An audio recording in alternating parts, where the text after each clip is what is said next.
We black out as models when we walk. Like, we don't see nothing, hear nothing. We just in that tunnel mode, like just walking, I swear. Say in the morning, Julez Smith, about to go kill the Blue Marble Show. Woke up this morning, got some good, nutritious French breakfast. All right, let's balance, we gotta go. Blue Marble boots on today. These my statement pieces. A nice green moose knuckles jacket and a Scully from my barbershop. All right, let's go. Always keep the energy high. Got here to the Blue Marble Show. About to go backstage, get my hair done. Start makeup and all that, yeah. This is hair and makeup. It's my look right here. It's kind of like a cowboy, Western. These pants are crazy. Nice wash t-shirt. I think it's gonna be long sleeve. Whenever you like your outfit as a model, I feel like you're gonna walk 10 times better, so I listen to music the whole time before my show. I always got music playing in my ear. Going back to the OG braids. I was doing a slick back for a couple shows. Feel me, get back to my roots. Gotta walk fast most of the time. I think a lot of people don't know that we black out as models when we walk. Like, we don't see nothing, hear nothing. We just in that tunnel mode, like just walking, I swear. It is 2 o'clock. Supposed to start at 2:30. I got the over on 3:21. So I say 3:20, like 3 we starting.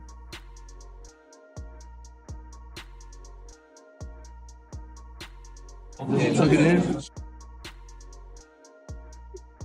See y'all after, man. See y'all after. Just finished the show, in and out of there. Tired, about to go take a nap. About to call my Uber. We out of here, man. We out of here. Nah, you know when I hear music, it's something different. Nigga, moving in. You feel me? We out, man. We out.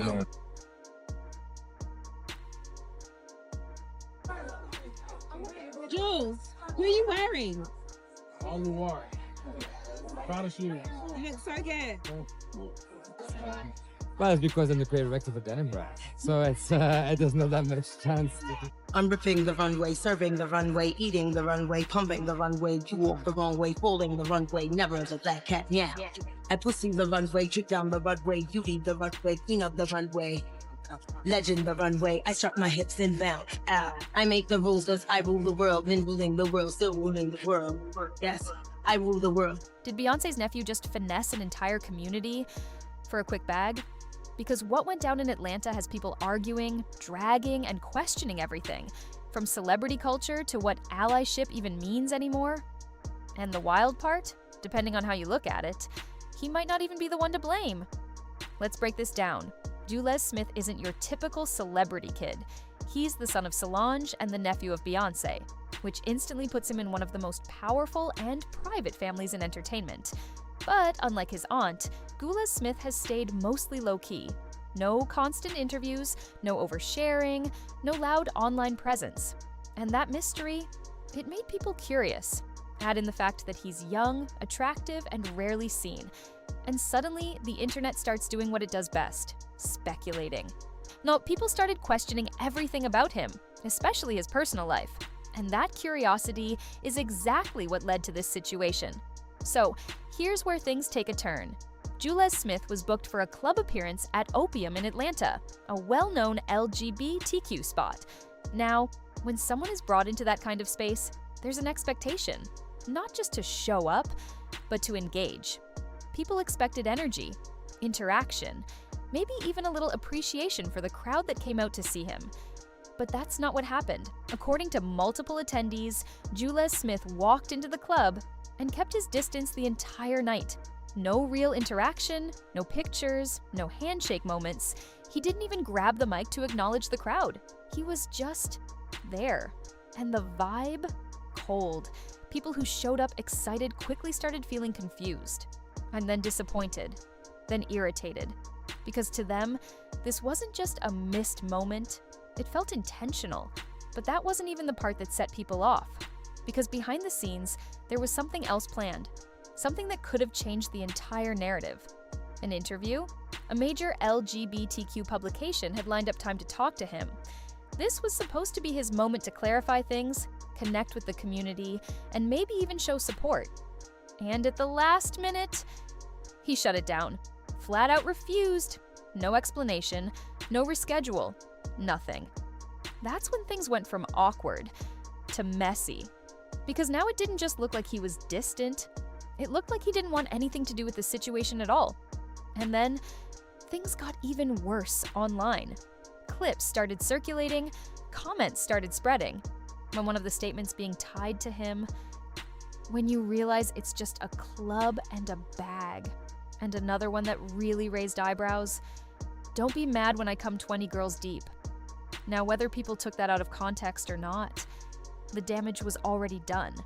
Because to a lot of people, it sounded like he was mocking the entire situation, like he knew exactly what the crowd expected, and chose to ignore it anyway. That's when the backlash exploded. People started calling him out, accusing him of being a fake ally, someone who stepped into the space just to collect a check without actually respecting the community behind it. But here's where things get complicated. Not everyone agreed with that take, because a whole different conversation started happening, one that flipped the entire situation on its head. Some people began asking a very simple question. Why were those expectations placed on him in the first place? If Julez Smith never claimed to be part of the LGBTQ community, never openly advocated, never positioned himself as an ally, then why was he being treated like one? And more importantly, why was he even booked for that kind of event? Because at the end of the day, someone made that decision. Promoters, organizers, the people with the budget. They chose to bring in someone with no clear connection to the community instead of uplifting voices that are actually part of it. And that's where the frustration really started to shift. Because maybe this wasn't just about Julez.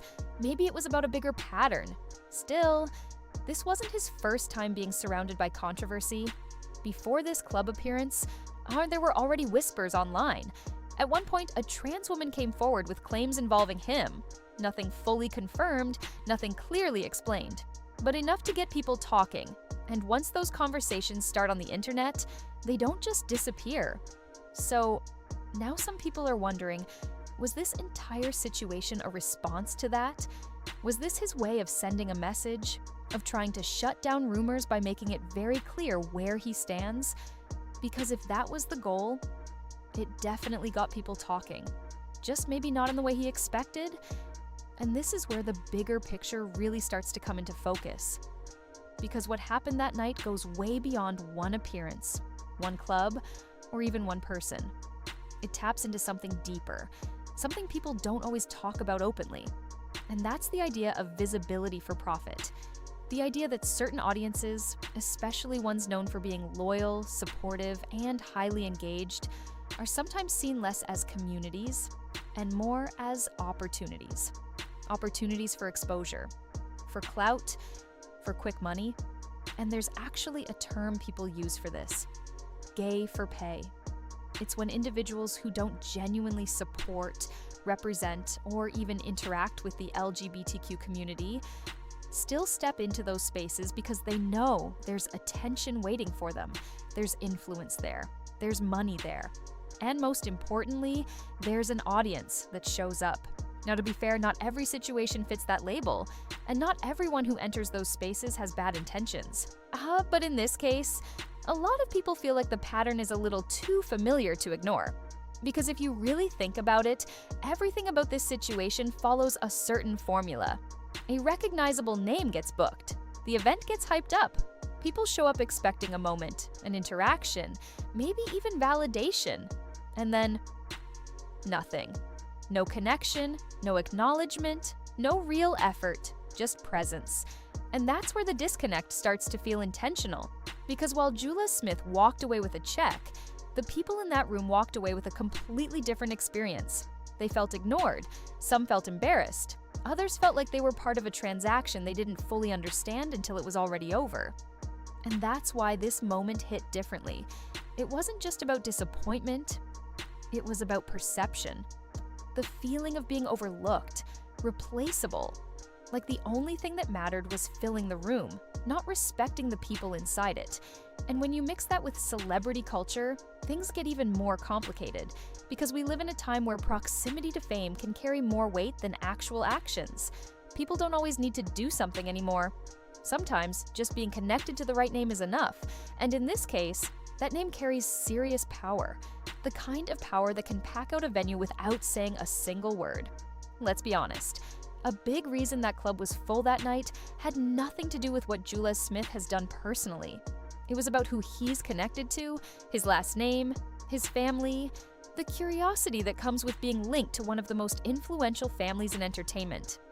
And that kind of attention, it's powerful, but it can also be risky, because when expectations are built on hype instead of reality, when people create a version of someone in their head that doesn't match who they actually are, disappointment becomes almost inevitable.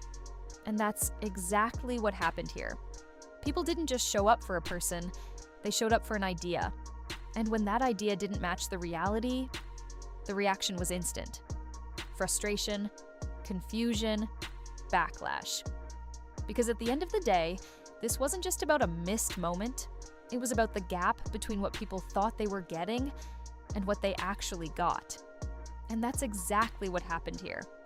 So now the question is, what was this really? Was it a calculated money move? A misunderstood booking? Or just a situation where people expected something that was never promised in the first place? Because depending on who you ask, the answer is completely different. But one thing is clear. This wasn't just about Julez Smith. It was about influence, expectations, and who really benefits when celebrity meets community. So now I want to know what you think. If you were in that crowd that night, would you feel played?